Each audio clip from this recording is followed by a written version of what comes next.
Ladies and gentlemen, dear students, many of you are creating a digital device using more than one material.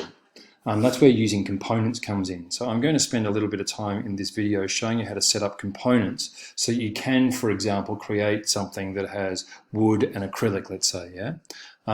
So if I go into my Fusion 360, this is the one that I just created, yeah? And I'm going to create this from start to finish in a minute. Yeah, you can see that there's some acrylic on the bottom, that red acrylic, and I've got wood on the top. Yeah, so if I go to render, for example, you can see how it's two different materials. Yeah, and that will really help when you come to drawing it and all other things as well. Okay, so I'm going to start a new one. Yeah, I could save it.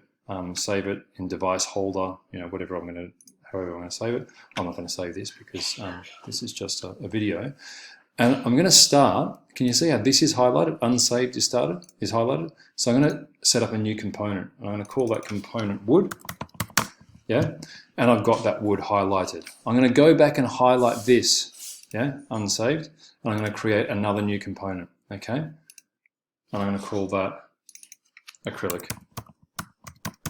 Yeah, so now I've got two on the same level. Yeah, don't make the mistake that have it highlighted, let's say acrylic. If I go create a new component, I'm going to call this mistake and hit enter, that component ends up being tabbed in from acrylic 1, so it becomes a subcomponent of acrylic. I don't want that. Okay, so I'm going to delete that. Yeah, whoops, can I delete that? Delete, yep, and delete that, yeah. Can you see how that is open, yeah? I want to activate that component because I'm going to work on that component, okay? So I can turn that one off, I can turn that one on, doesn't really matter. But I'm going back onto wood, yeah? So I'm going to start by creating a sketch and create that wooden piece. I'm going to work on there. I really like using, I've decided to really like using this center rectangle one, where that's the center and then the rectangle, yeah? So I'm going to make it, let's make it 150 millimeters by 250 millimeters or something like that, yeah? And then I can create, let's pretend that that's the right shape for an iPhone. And let's pretend that I've got to cut that bit out for my, oh, it's not,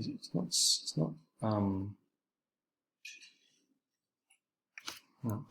It doesn't look like it's snapping. Why is that snapping? Snap to grid, yeah? Okay. So I'm going to create something. I'll create a... Okay, now it's snapping.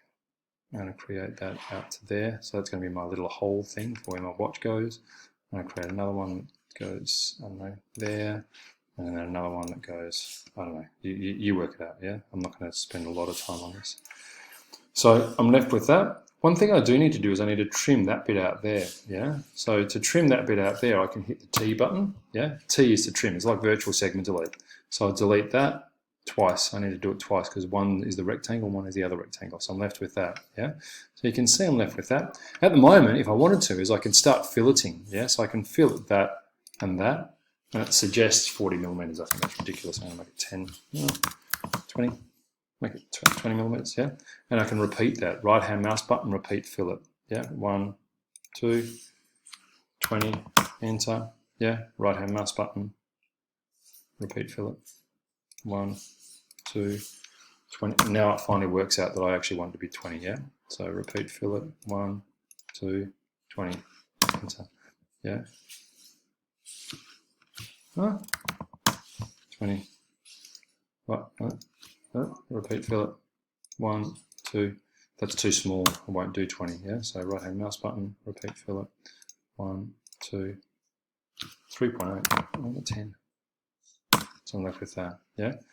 I could then go and do all the fillets around here and here and here and here as well, but I'm not going to bother, yeah? So I'm going to hit finish sketch, I'm left with that, yeah?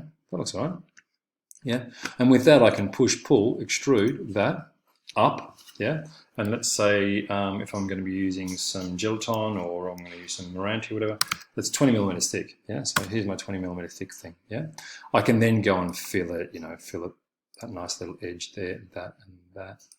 We can fillet it, say 5 millimeters, etc., etc., etc. I can do the fillet around there and all that sort of stuff. I'll leave that to you. But once I'm finished with the wood, yeah, then I can activate the acrylic, and you can see that goes kind of see-through, yeah. So now I'm going to create a new sketch of the acrylic, yeah, and I'm going to click it on that plane there. Can you see how I'm actually going to click and hold, because it's saying which plane do you want? Do you want this face, or the XY plane? Well, I want it the XY plane, so I'm going to click on the XY plane, and it'll open up like that. And then I can create my rectangle. Remember, I really like that center point rectangle, so I'm going to go like that. I'm going to make it, I'm going to make it about that big, yeah. So maybe make it 140 by 240, yeah. I'm just going to hit enter. I like that, yeah. And then I'll need to fillet it. So again, I could go and fillet that and that.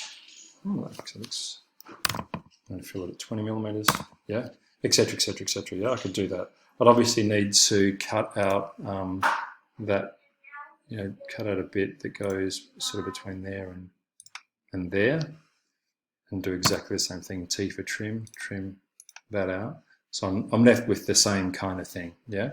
I'm not going to bother doing all the filleting because that means that this video will go forever, but I'm going to hit finish sketch, and I'm left with that square, yeah. And I should be able to now push-pull that, minus, I'm going to go down, not 0 millimeters, it's 4 millimeter thick acrylic, yeah. 4 millimeters thick acrylic, and there's my 4 millimeter thick acrylics. And now, if I go like this and orbit it, you can see there's my acrylic, yeah, in solid, yeah, and you can see the see-through, yeah, part is the wood bit, okay.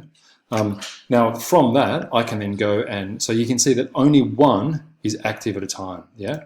So what happens if I go to unsaved? Oh, look, if I go to unsaved, yep, if I go to unsaved, then both of them are at the same, escape. If I have them both, sorry, if I have the unsaved thing highlighted, then I can see that it looks like that, yeah. Obviously I haven't done all the filleting and all that sort of stuff, so you go about and do that, yeah. One of the nice things about this is that when I go to the drawing, for example, yeah, I'm just going to leave this unsaved. I'm going to create it from scratch. I'm going to make it an A3 drawing, yeah. Just make sure when you're doing your drawings, and you don't need to do this in Criterion B, this is for Criterion C, but when you do your drawings, make sure that you have the visible and hidden edges shown, and that's too small, yeah? So I'd make it not 1 to 5, I'd make it 1 to 2, yeah? So that's my base view. I can also change the base view. I can change the base view to the top, but that's not right, yeah? For proper 3-point perspective, I need to have the front in this top left-hand corner, yeah? So there's my first one. Remember, you've done this before. Click on that. There's that one there. There's that one there. And there's that one there. Hit enter, yeah? And now I'm left with all that with the dotted lines, and it's 1 to 5, and I've got all my dates and all that sort of stuff, and I can go in there and I can start dimensioning it up, I can start putting in text, and I can get that ready for somebody to go and manufacture, yeah? But using components, especially if you've got more than one type of material, is really important for you when you're doing when you're working with Fusion 360. Okay, I'm hoping I can hit the pause button because at the moment I can't see the pause button. I'm going to say don't save. Ah, here, I found it again. So, ladies and gentlemen, I hope that's helpful for you. So, all of you that are doing like those bath things, the side table things, the whatevers, yeah. This is a really useful video for you. Okay, thanks.